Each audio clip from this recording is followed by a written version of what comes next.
रोशनपुर नाम के गांव में चंदा और शांति नाम की जिठानी और देवरानी रहती थी। चंदा का पति बहुत पैसे वाला था। उनके पास किसी भी चीज की कोई कमी नहीं थी और उसके विपरीत शांति का पति बहुत ही गरीब और नशेड़ी था। शांति चंदा के घर में काम करके अपना घर चलाती थी। भाभी, घर पर खाने के लिए कुछ भी नहीं है। अगर आप थोड़ा खाना दे पाए तो बहुत मेहरबानी होगी। मुझे जो भी पैसे मिलते हैं वो तो आपके देवर नशे में उड़ा देते हैं। ये तुम लोगों का ना रोज रोज का ड्रामा हो गया है। अब देवर जी कमाते नहीं है तो मैं क्या करूं? तुम्हारा पति तो तुम्हारी सारी कमाई दारू में उड़ा देता है। रहने दो भूखा उसे। अरे ऐसे मत बोलिए भाभी, आप तो जानती ही हैं कि वो मन के कितने साफ हैं, पर इस बेरोजगारी के कारण उन्हें दारू पीने की लत लग गई है। अरे अपना ये रोना गाना बाद में कर लेना, पहले काम निपटा ले घर का। मेरा और टाइम खराब ना कर। जा गेहूं पीस ले, फिर तुझे कपड़े भी धोने हैं। शांति रसोई घर में जाकर गेहूं पीसने लगती है। पीसते पीसते कुछ गेहूं वहां कपड़ों में गिर जाते हैं, जिसे देखकर उसके दिमाग में एक आइडिया आता है। क्यों ना ऐसे ही थोड़े गेहूं मैं अपने पल्लू में बांधकर घर ले जाऊं, फिर एक बर्तन में जमा कर लूंगी और उसे पीसकर रोटी बना लूंगी। कुछ दिन तो ऐसे ही चलता रहा, मगर फिर एक दिन चंदा ने शांति को ऐसा करते हुए देख लिया। अरे पहले तो मुझे लगा तुम लोग बस गरीब हो, पर तुम लोग तो चोर भी हो। चोरनी कहीं की। मुझे तो लगता था तू गेहूं पिसती है, पर तू तो अपने पल्लू में गेहूं छुपा कर ले जाती है। निकल मेरे घर से। मुझे माफ कर दो भाभी, हमारे पास खाने के लिए एक दाना तक नहीं था, इसलिए मुझे ये सब करना पड़ा।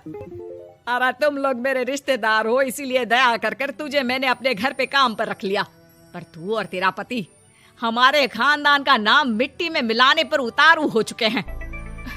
आपको मुझे जितनी गालियां देनी है दीजिए, मारना है तो मार भी लीजिए भाभी, पर मुझे काम से मत निकालिए। परिवार की बात है, वरना कोई और ऐसा काम करता ना तो धक्के मार कर कब से घर का बाहर निकाल दिया होता।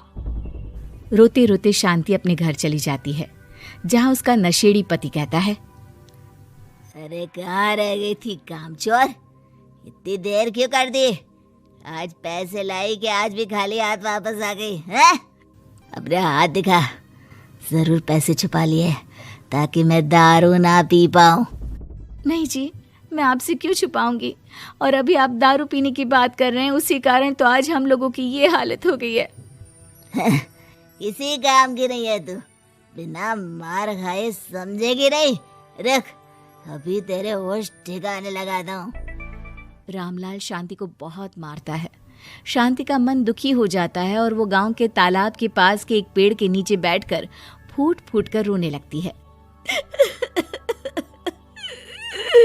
मैंने कभी किसी का बुरा नहीं किया, फिर भी भगवान मेरे साथ ऐसा क्यों कर रहा है?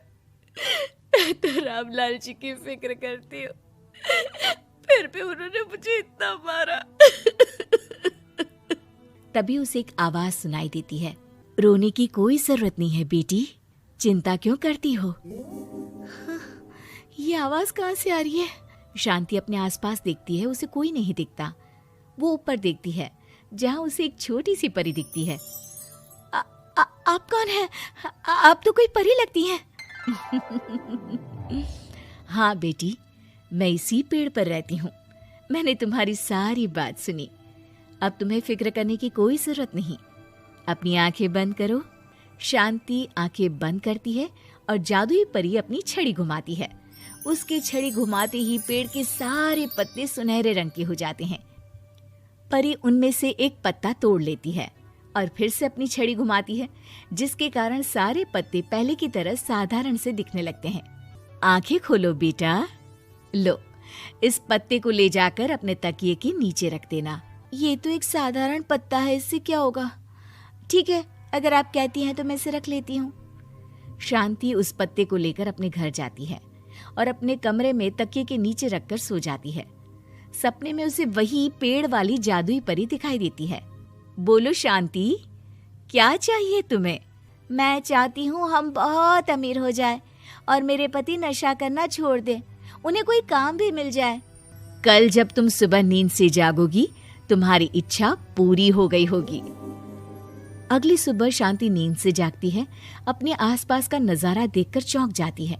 उसके बिस्तर पर चारों तरफ सोने चांदी रखे हुए थे। हे भगवान, कहीं मैं सपना तो नहीं देख रही? इतना सारा सोना, वो भी मुझ गरीब के पास। रामलाल जी को बताती हूँ, वो बहुत खुश होंगे।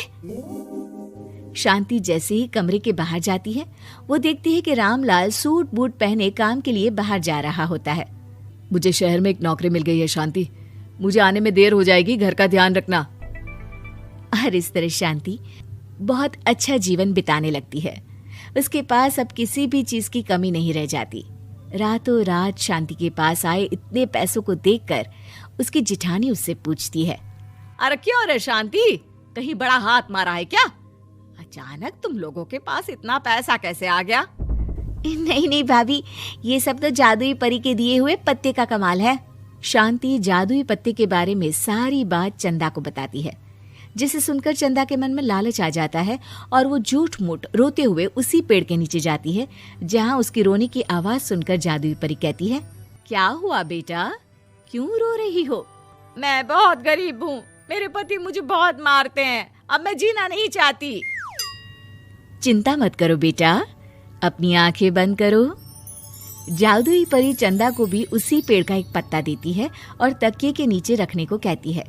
चंदा उस पत्ते को लाकर अपने तकिए के नीचे रख लेती है और अगली सुबह जब उठती है तो उसके कमरे में चारों तरफ सांप बिच्छू रहते हैं। अरे बचाओ बचाओ, कोई मुझे बचाओ, ये कैसा पत्ता है जिसे लाने के बाद उस गरीब शांति के पास तो इतना सारा सोना आ गया, और मेरे चारों तरफ ये सांप बिच्छू, अरे कोई बचाओ। चंदा अपनी जान बचाती हुई शांति के पास जाती है। चलिए भाभी, मुझे लगता है आपके घर में सांप बिच्छू को बस जादुई परी ही हटा सकती है। दोनों मिलकर जादुई परी के पास जाते हैं। ये सब तुम्हारे बुरे इरादों का नतीजा है चंदा। तुम झूठ मूठ बस पैसे के लालच के कारण यहाँ आकर रो रही थी, इसीलिए तुम्हें जादुई पत्ते ने उसकी सजा दी।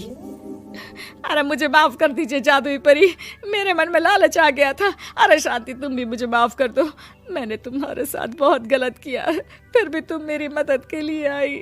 चंदा को अपनी गलती का एहसास हो जाता है, इसलिए जादुई परी उसके घर से सारे सांप बिच्छू को गायब कर देती है।